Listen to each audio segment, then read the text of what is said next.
a little PSA, Nicholas, a little PSA for all of you men out there whose wives or significant others are nagging you to mow the lawn. Tell them to kick rocks. Tell them to kick rocks. And if you do succumb to the peer pressure, check for holes in the ground, please. I was out mowing the lawn the other day, hot August day, and I was being a kindly neighbor, and I was mowing side of my neighbor's yard, and I got smoked by about 6 yellow jackets. That was Oh, on Sunday, Nicholas. My calf is still semi-swollen, and I have been itching, scratching like a goddamn fiend ever since. oh, So, damn, dude, that's yeah, brutal. cortisone Are your cream only provides minimal relief. question though? Whose calves are bigger? Is it yours or Wes's still bigger? Well, Father Wesley has so sailed off into the sunset, exploring new adventures. R.I.P. the Change My Mind podcast, which 5 years, Nicholas? 5, yeah, 4 or 5 years? 5+ Yeah. years. Started at the start Yep. of 2019. Yeah, Yeah. crazy. Wow. Amazing. I'm not going to kick a man while he's down. He's going to take those glorious calves into the sunset, into those warm Cape waters, and let's just hope that a shark doesn't see them and feel so enticed, because they are the size of baby seals. So I don't want him to being turned into shark fodder. Shark bait. Ooh, Uh, ha, Ooh, I'm going to make a name for myself over here. ha. They call me the Gambit. Oh man, yeah, that was you Ladies, improved. yeah. I'm working on it. It's a work in progress, Nicholas. Ladies and gentlemen, boys and girls, and listeners of all ages, Geeks Worldwide Radio and the Dork Shared Universe proudly presents to you the greatest, and I mean the greatest, podcasting team in the world. He's the comic book writer, Nick Friar. I'm your friendly neighborhood backcracker, Dr. Joe. Together we are the TLDR Comic Book Club. Baby, how's it going, Nicholas? It is going great. And speaking of writing stuff, the Cloakroom Volume 2 got fully funded, actually Yeah. exceeded the original campaign's total output. If you're watching us live right now, there are still a few hours left on that campaign. If you're interested, if you're listening in audio form, you can still buy stuff separately outside of the campaign, I believe, but I may want to double check on that on Kickstarter. But really excited to see that get fully funded. Some awesome stories in there. You walked so they could run, Yeah, there you go. Yep, there right? you You go. set the bar so they could break it, Yeah, right? look at you. They read your story and they said, "Well, I need to get on this motherfucker real fast," and they did. And I they did. appreciate that very much. And also, speaking of Scott Snyder's writing class, found out after recording a recent Fireside chat that one Gary Maloney, who wrote "When the Blood Has Dried" over at Mad Cave Studios, is also a member of that class. Had no fucking idea. What a dumbass that I am. But you say I'm a good writer, but you've also never said that I was the brightest bulb. In fairness, A few McNuggets short of a Happy Meal. That's for damn sure. Thank you. I will take that as a compliment. But yes, so Gary Mullen, we do have a fireside chat with him coming up with When the Blood Has Dried, concluding fairly recently. So that trade is going to be coming out soon from Mad Cave. But before that, you guys now have already listened to or have the opportunity to listen to our fireside chat with Amit Tischler and Elliot Spurl, the co-writers of The Last Wardens. Again, another Mad Cave title. We're talking more and more Mad Cave, Joe. And between these two titles alone, like, this is why you have to be checking out as much of Mad Cave stuff as you can. Yeah, I made a grand declaration a few weeks ago. They have done little to take me off the stance that they are in prime contention for Publisher of the Year. Yeah, But Dark Horse, I'm telling you, it's not a runaway.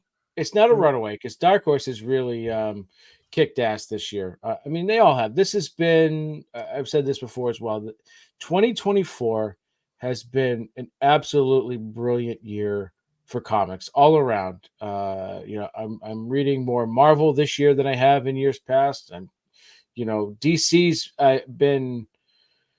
They've slowed things down a little bit because they've got a rebrand, in the making. But they're still, what Joshua Williamson, has been doing has still been excellent.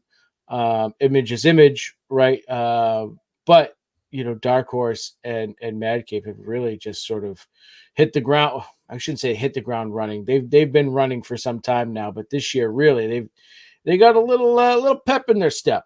Yeah, and it's obviously, I mean, that's great for comics. Obviously, we want to see the big two is always important just for the general health of comics. But we keep hearing more and more from people like indie titles.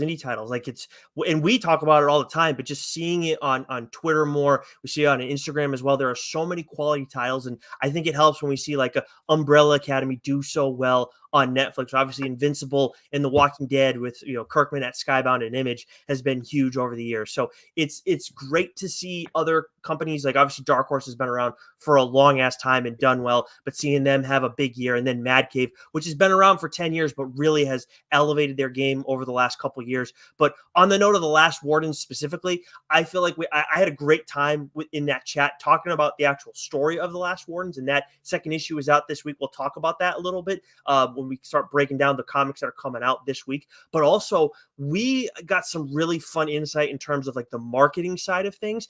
And you and I love the inside baseball stuff in comics, and I think our listeners, by and large, do enjoy that too. The people who check in on the Friar Side chat specifically, which you can only get those on our audio channels. We're talking Apple, Spotify, Geeks Worldwide Radio, Amazon, all those places. Make sure you leave a 5-star rating and review. Otherwise, you're going to learn the real meaning of backracker. Trust me, you don't want to know what that means. But with Amit and Elliot Spurl talking about The Last Wardens, just I think if there's anybody who's like ever thought about being a creator or thought about getting involved in comics in any capacity, I really think we got some awesome behind the scenes stuff from them. And we always strive for that. But this felt like, I felt like as someone who wants to try and write more, I learned a lot from talking to these guys. And it was really entertaining for me and really informative. Yeah, I mean, you got to hustle. You're right. It's a grind, and new creative ways to get yourself out there. Especially what they do. They made a great little video for us to hype the Yeah, chat, which I love. Was absolutely awesome. But what I think I loved the most was learning about all the iterations that the Last Wardens went through crazy. before it became the Last Wardens, right? I think I made the joke it should be called the Last Minute or something like Yes. that. Yep. But like, go ahead and listen to that chat, please, because this was one of the, not that they're all not, not, they're all very interesting, right? But this one I think kind of gave us a little bit different, peek behind the curtain Yeah. into, because a lot of times, we'll ask a creator, we'll ask a writer, where did the idea for this book come from? And they might say, well, it began back in 2010, 2015. I was this and stewing on it for a while, put it away, came back to it. Yep. And very similar here, but then like literal, like last minute, oh no, we got to change this up because like if we want this book to get picked up, we got to make the and just absolute wild, very, very fun chat. I highly recommend going and checking it out. And what's cool too is I think we all, especially after the first time we talked to creators or a creative team, we're always like, we had so much fun. It was like, you and I are always wired after those conversations, which it just goes to show like we're doing stuff that we love, that we would want as listeners if we weren't creating this show already. But on top of that, I feel like almost every time, man, we're dealing with like, we have a different feeling about why we were excited about that chat, because we're talking about what happened with Amit Tischler and Elliot Spurl. And I know the Gary Maloney chat is not out yet. We'll be dropping that on Monday. So on Labor Day, that will be hitting our audio channels.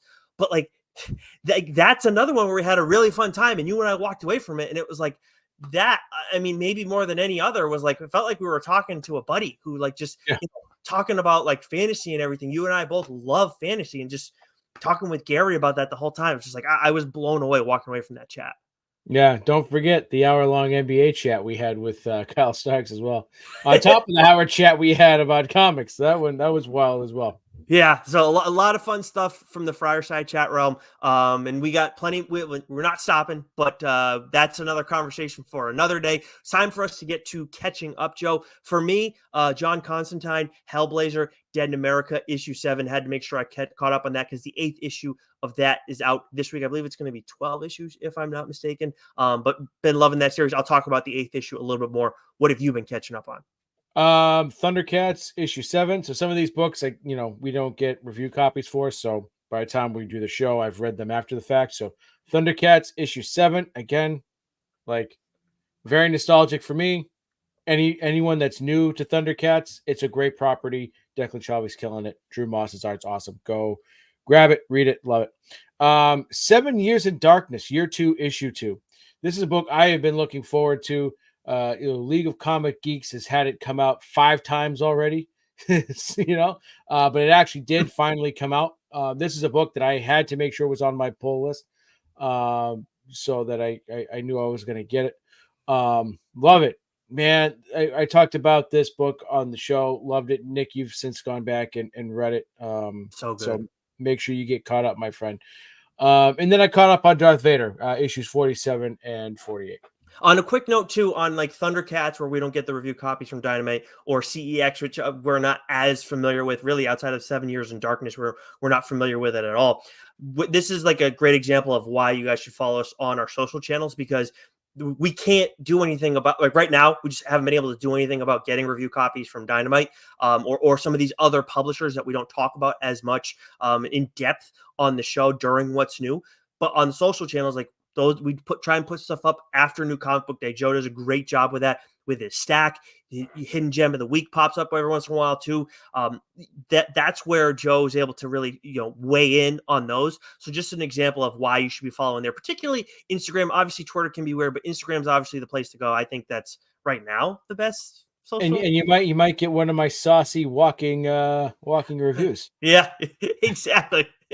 Exactly. All right. So let's get to it's time. Let's get to what's new this week, Joe. Let's start off with Marvel like we do. By the way, I'm putting it out there right now. I did invent the walking comic book review. You did. That's very true. Did, right? So Wow.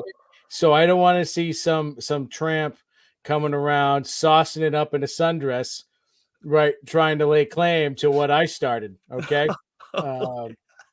Just saying, Oh my goodness, that is a deep cut, and we're dealing with an audience that has no idea what we're talking about. I don't want to see Mac in a sundress, sashaying around, doing reviews. Okay, that's my thing. I invented it. He would. Yeah, he's Yeah. he's on a faking 180, so he's loosely following. Mac's looking good. I'm very proud of Mac. Oh, that's good. From Marvel, we have The Amazing Spider-Man issue 56.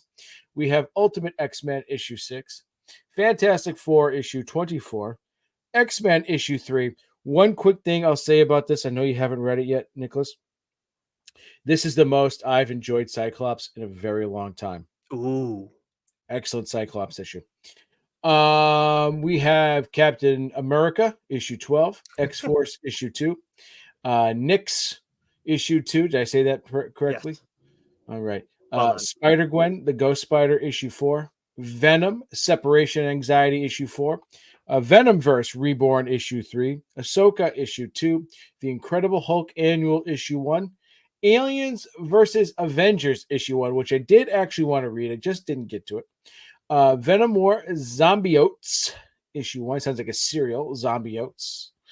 Marvel 85th Anniversary Special issue 1. Deadpool Team Up issue 1. Chasm Curse of Cain issue 1. And then you have a number 1, Nicholas, that you would like to talk to the people about. Phases of the Moon Knight issue 1. So this is like a new anthology series with Moon Knight. No Jed McKay in this issue. I don't know if we're going to see him pop in and do some stuff later, because there is room for that. And the reason is, this is a title where we're going to be talking or learning about other Moon Knights throughout the course of history. There have been other Fists of Khonshu previously. We saw some of them in, I think it was Vengeance of Moon Knight, excuse me, and in Blood Hunt. I can't remember exactly which title it was, but that was all part of the same event. And I love this concept. I think it's absolutely brilliant. The first one is actually about who's at the center of the Vengeance of Moon Knight, and that's by Erica Schultz, Manuel Garcia, and Sean Parson. Totally makes sense to start things off there, especially for like people who just like love what Jed McKay has been doing with Moon Knight. Then we get the turn back the clock. And this is the kind of shit I am very much here for. And of course, Benjamin Percy is writing this issue and this story. And then you have Rod Reese doing the art. And dude, I love the general concept of like just looking back in time and doing these one-offs. And if one of them hit, like one of them people love, then I don't know, do a miniseries, run with it. Who knows? I loved what Benjamin Percy and Rod Reese did here. And this is set back in like, I think it's like 1200. I don't want to get too much into particulars of this, of course, but such a cool character, such an awesome idea for like the first Moon Knight that we're going to turn back the clock with. And I would read like more of that character if Marvel decided to do so. And it's, again, totally separate from Mark Spector with that story, that individual story. So absolutely, like if you haven't read the other Moon Knight stuff, maybe okay, you don't get you understand the first chapter of this this anthology series as much. The second story in this issue, anybody can appreciate that one as long as you have a general understanding of who Moon Knight is. So very excited coming out of Phases of the Moon Knight issue 1. Love that. Love that. Moving on to DC, we got Detective Comics 1088, Green Arrow issue 15, The Flash issue 12, Justice Society of America issue 11, Zatanna Bringing Down the House issue 3, Batman the Brave and the Bold issue 16, Power Girl issue 12, Absolute Power Task Force 7 issue 5, Batman Dark Age issue 5, Batman 89 Echoes, Absolute Power Origins issue 2, Nice House by the Sea issue 2. I got to circle back on this one with you. Do you have dibs on this? I don't know how this is working No, because I did Nice House on the link. I mean, Okay. it's a separate story, but it's the same universe. I'm not gonna do that. Okay. What I will say, and I was on my soapbox about this last week. To me, the Nice House series should be released all at once as a graphic novel. Reads Yeah, better that way. you've said that. Yeah. I mean, I did read it all at once, the original one, so I did have that benefit, and it was pretty freaking awesome. And I could see how that would be beneficial as well. Gotham City Sirens issue 4, 0 Hour 30th anniversary special issue 1, and then as I mentioned before, Constantine Hellblazer Dead in America issue 8, of course by Cy Spurrier, and then Lissandro Estrin is the artist on this one. And in the previous issue, we see Etrigan show up, and I think when we had Cy ahead of this new chapter in his Hellblazer storytelling, I think he mentioned that Etrigan was going to show up in some capacity. And I always have fun whenever Etrigan's there because, his whole rhyming and iambic pentameter and whatever the hell. Like, I love that just because, like, it's a demon who has to rhyme the whole friggin' time. It's just such a bizarre concept. And I think Cy does a great job with it in general. Like, there are a couple things that he does with Constantine and Etrigan, and it's not even about like the plot. It's just about their conversing back and forth that I really appreciated. And I think our readers, if you're reading it month to month, or if you're trade waiting and then you end up seeing this later, issue 8, like this is going to be one that our listeners are going to appreciate because of what goes on. Just some of the banter between John Constantine and Etrigan in this issue. So I had a real lot of fun with issue 8. I mean, Cy, I've said it before, like Cy does a great job with Constantine, but I feel like he's really gotten into it, like having fun with the character over these last 3 issues, especially. Like, it's been elevated a little bit recently. Nice.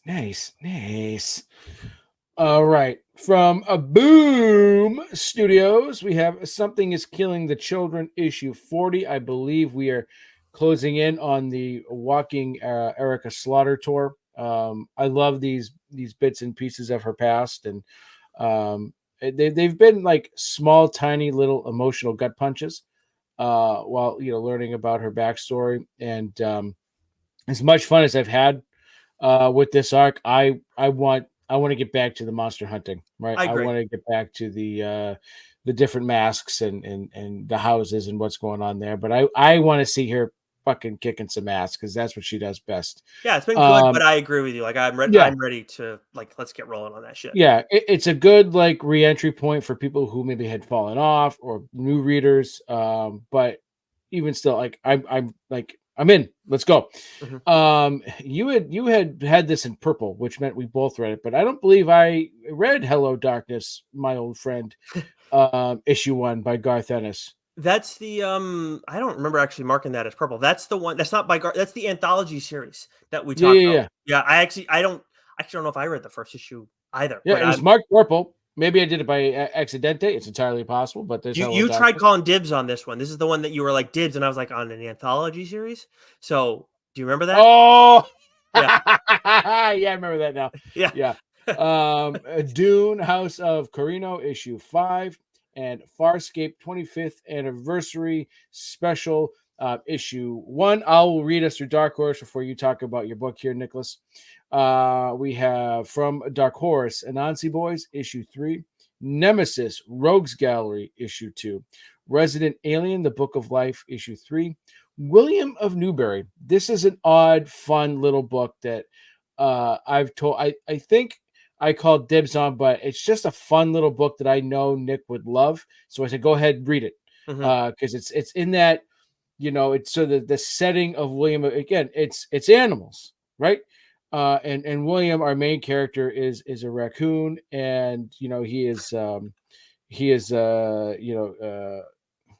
a padre, right? But Oh, he okay. goes around and he tries to, solve the villagers' sort of, mystical problems, hauntings, and things of that ilk. And he gets Okay. himself into some trouble, not intentionally, but you know what happens when you cross the church. They tell you not to do something, but for the good of God, you're going to do it anyways. And they're like, oh, no, no, no, no, no, no, no, you come back here. But it's a fun little series. I actually think you'll enjoy it very much. Okay. Yeah. Uh, I didn't know. Like you've been telling me, like you're going to enjoy it because it deals with religion. Now you've sold me on it really well. So I'm definitely going to do it. But it's just like that's an extra boost. and the art's fantastic. It's got that sort of 18th century Gothic, Roman kind of Ooh. feel to it. And then a book that you've been loving, and I'm sure you can't wait to discuss.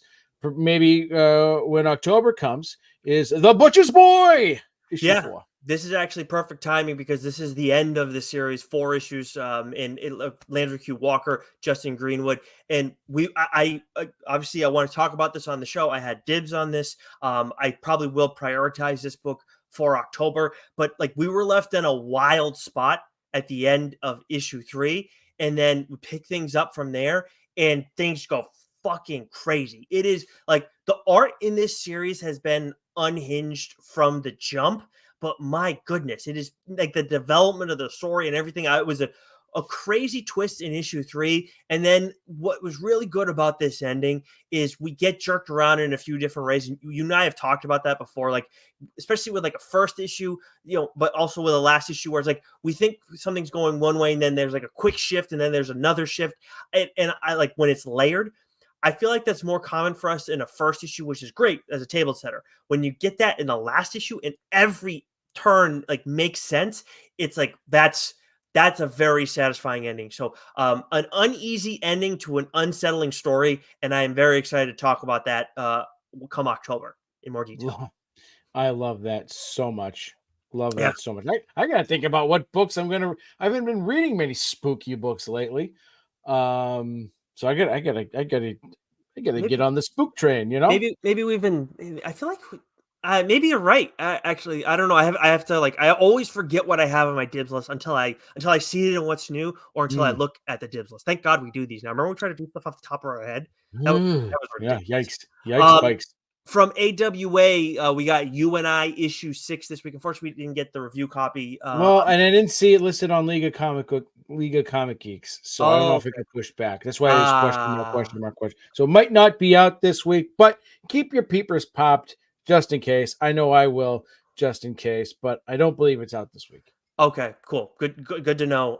From IDW, we got Teenage Mutant Ninja Turtles, Black, White, and Green, issue 4. Teenage Mutant Ninja Turtles, Saturday Morning Adventures. It's up to issue 16. Oh wow! And this is I know your wee one is a fan of this. I got my nephews on this train as well. A great one for younger readers, right?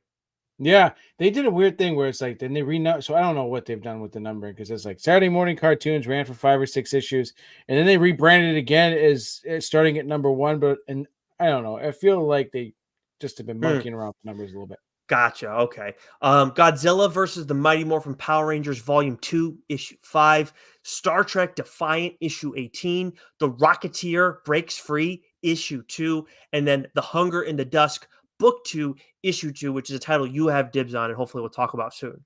Yeah, yeah. I mean, we don't get to main lines all that often anymore, Nicholas. This is very true. Yeah. Yeah. But okay, no, we don't have anything from IDW we're gonna be talking about. So from Mad Cave, again, it's let's put it this way. There's 2 books from Mad Cave that we're gonna be discussing, but all 4 of these books are fucking bangers, Hmm. Nicholas. Sanction issue 4. Holy shit. Holy shit. I Nice. am so glad that you were like, yeah, I don't know. Dibs, 100%. I'm in. I'm on it. I couldn't smash the dibs button fast enough. Stupid by me. Yeah, yeah, not your brightest moment. Hmm. The Mammoth issue 3. This continues to be what's turning into a great zombie little book. This is Ooh. potential for, as I say, I need to read more spooky books. This one has potential to be an October scary book. But then 2 books, Nicholas, that we both wanted to discuss. Well, one you discussing primarily both. The other one we can both discuss here. So I'll kick things off, considering you just did a lot of Thank you. speaking. And that is The Last Wardens, issue 2. Hell yeah. So as we talked about at the top of the program, we talked with Amit Tischler and Elliot Sproul, and 2 great guys. I mean, everyone that we have on the show has been an absolute joy, and with these guys in particular, there was just this awesome enthusiasm, right? And this book is fucking wild. So like the first issue really sort of gives you that introduction into the characters and sort of into the world, and then ends just with this catastrophic bang. And issue 2 picks right up with that chaos.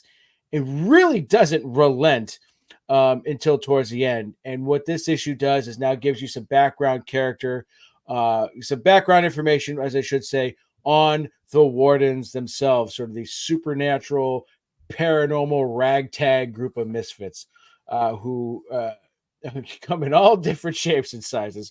Yeah. Personalities couldn't be any more different.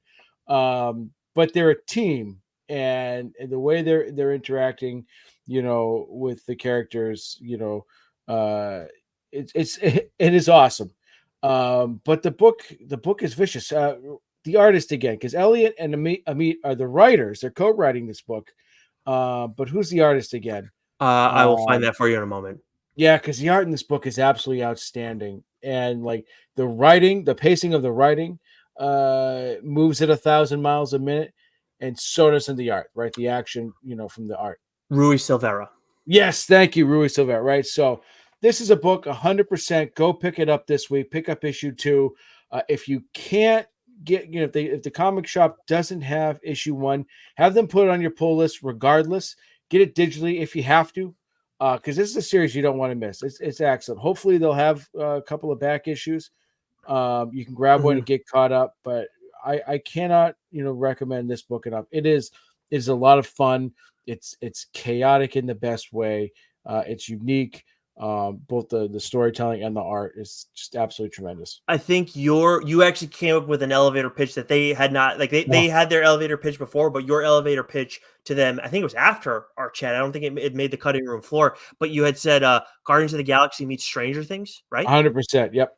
Yeah, it's and I was like, that is a great call, and that is, I mean, you can't ask for a friggin' elevator pitch than that, and it's I was blown away, like that was spot on. So hats off to you for that call. But yeah, last words. I mean, you said it all. Like it's a great series. I am so glad that you had to undibs it because we had them on the show because the meat reached out. So yeah, I'm very excited to now, but now we have to wait till issue 3. So alas, but for me, Show before bros. You know what I mean? Shows absolutely. before bros. Nottingham, issue 15, the final issue of this series. I talked about this after the first 2 arcs, and then the third arc started up shortly after that. Convenient timing, did not know that. This was the first title I've said this before that made me aware of Mad Cave. And this is by David Hazan and Shane Connery Volk. And I've been loving this series. This is like a twisted Robin Hood story. Dude, perfect ending.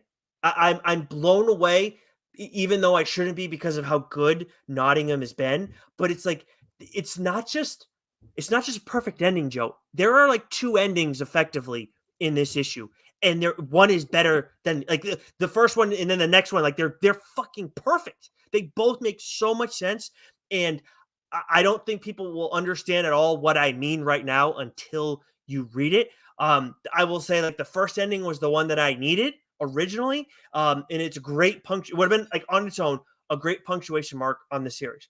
Then we get the second ending, and it's like, oh fuck, like this just this took this great series and then elevated even more so. I am shocked by it. This is a brilliant series. If you like Robin Hood at all, a little bit, you need to read Nottingham. The third and final trade of that is going to be actually coming out in October. I could not recommend this book more. Should have been talked about on the show much sooner. Obviously, Mad Cave like wasn't on our radar early enough. But man, like I saw. I remember seeing the first image was like the Merryman's Mask, and I was like, that looks fucked up, and it looks kind of cool. It looks pretty cool. And I waited a long time to jump on it, and I should have trusted my gut from the jump and moved on. This was so damn good, dude. Nicholas and Little Doc walking down the forest. Oodle-lolly, oodle-lolly, golly, what a day. Ooh, lolly. All right. I'll take us through these next few before we get to Image. From Vault, we have Lilith issue 1, which is the start of Vault's new adult imprint. We didn't get a chance to look at this, but I did call dibs on this title. Looks a little risque, looks a little scary, so I'm very excited for that. From Titan, we got the Savage Sword of Conan issue 4. Blade Sword? Runner. Did you just say sword? I did say sword. Yeah, that was wow. I don't know where that came from. Ashwoods for $700. Cool whip. Blade Runner Tokyo Nexus issue 2. From Blaze, we got Almost Dead and Saint Seiya Knights of the Zodiac Time Odyssey issue 4. That is Tighten it up. Tighten it up. Jeez. Dynamite, we got Cruella DeVille issue 5 and Darkwing Duck Negaduck issue 7, allegedly. Distillery, we got White Boat issue 2, which is written by Scott Snyder. You are reading that title, you have dibs on it. And then we got Life issue 1 by Brian Azzarello and Stephanie Phillips. And then we got Image and Skybound. Joe, why don't you take us through them?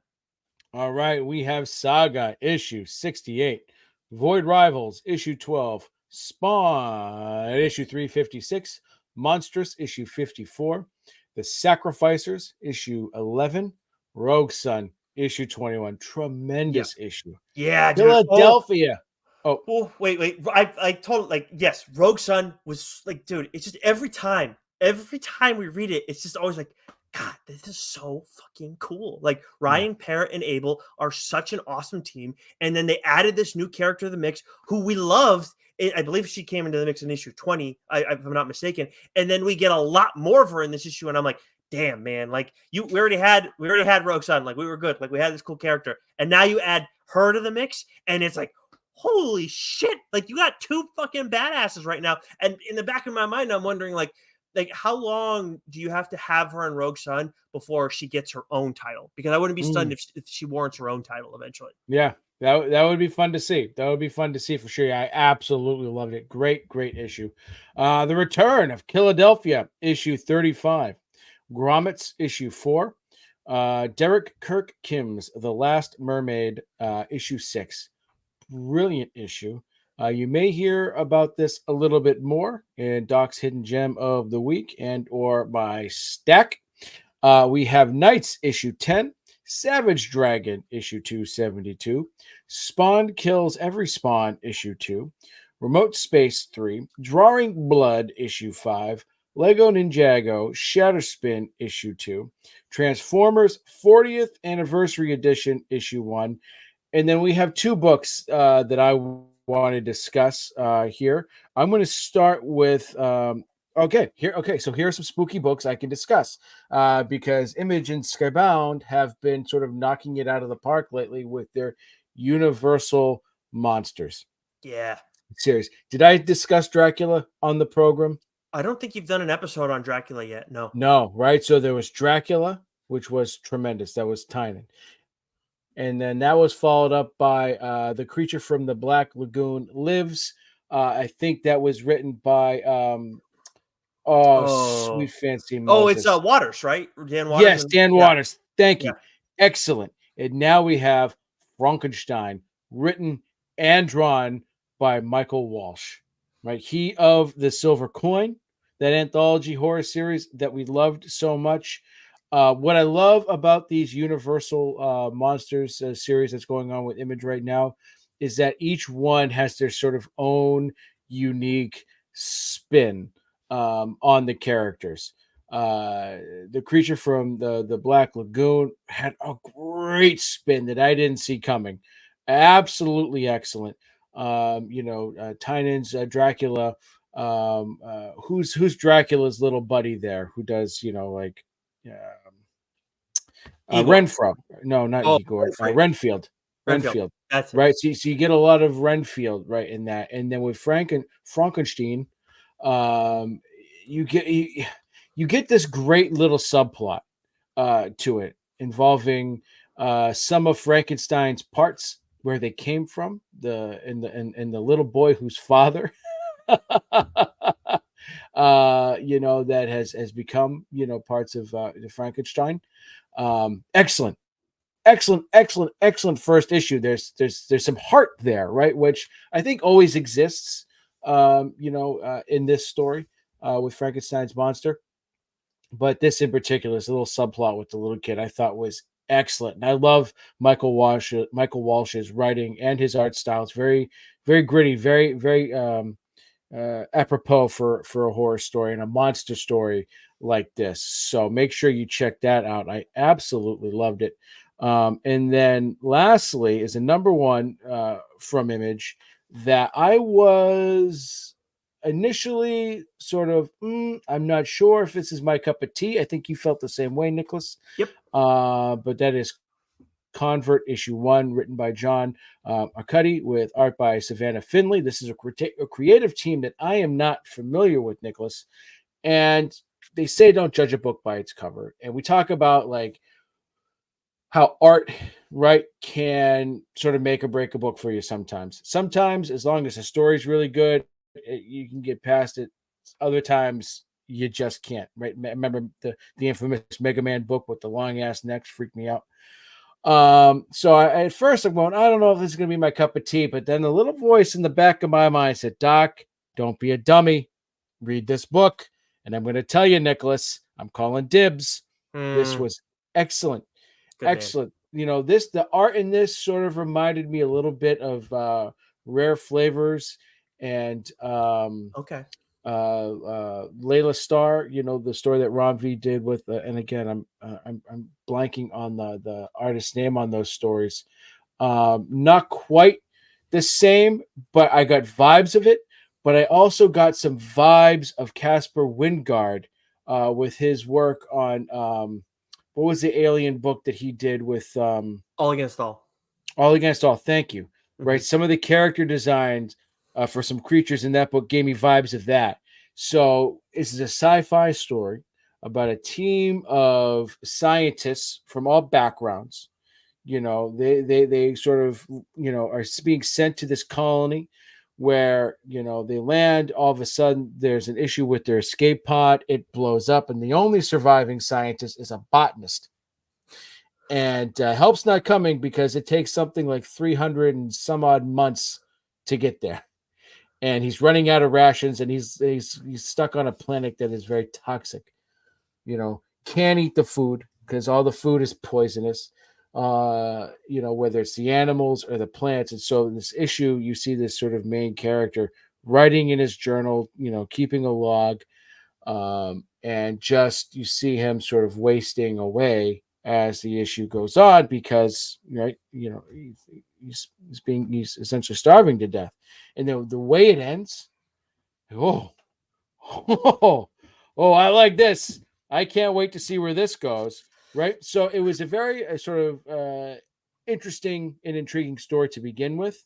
And then you sort of kick it up a notch. You Emerald Lagasse it with a punch of flavor. You go, oh, I'm in. I am all in. So I was curious to see if you had read it or not. You hadn't, which is great because I think this is a classic TLDR book where we easily could have just said, given it one look, not our cup of tea, moved on, and we would have missed out on a great story. And I think that's what we potentially have here is a great story. So Convert issue 1, Image Comics, John Arcudi, Savannah Finley. I apologize if I butchered your names, but so far, excellent story. this is what the show is all about in the end. Like, we have so much fun with, doing our interviews, and we're always going to keep doing those as long as we can. But we started out just doing the mainline episodes. That was the plan with the show, not even doing what's new week to week. It was just talking collected stories that had at least finished the first arc, whatever. But you and I, like, we have a lot of similar tastes, but there's also different times where you'll look at a book and you're like, I don't know. And then I may, for some reason, jump on it. And then obviously we have that instance here where I have run into this before, where I look at the art and I'm like, I don't know. Like, I'm reading a lot, and I'm just like, maybe I'll check it out later, but I'm not going to do it right now. And then you go and jump on it and be way smarter about than I am. And I'm very glad that you attacked this book, because this is what the show is all about. So awesome stuff, man. You're mute now for some reason. Oh yeah, 'cause you just praised me for being the smart one too. Fucking idiot.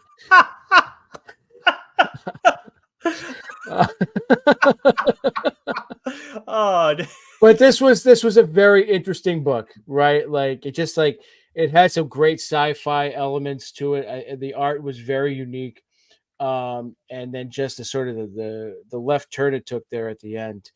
I probably should have seen coming, but I didn't. I think that's a testament to the storytelling. So glad I read it. Convert issue 1, Image Comics. hell yeah. Well, that is going to do it for us this week on What's New. Again, a reminder, if you haven't listened to it already, we talked to Amit Tischler and Elliot Spurl about their title with Mad Cave, The Last Wardens. You can check that out on one of our audio channels. That's the only place you can find our Friar Side chats. And then we have another one coming up early next week, like right around Labor Day, with Gary Maloney talking When the Blood Has Dried, because that series just wrapped up over at Mad Cave as well. And then a reminder, again, make sure you subscribe to one of our audio channels, and also tell another comic book reader if you're a fan of the show too, because we're just trying to do everything that we can. Anything that we would want as comic book readers from a podcast, we are trying to cover all the bases. It is tough to do because we always have interviews, can't do the trades as much, but I digress.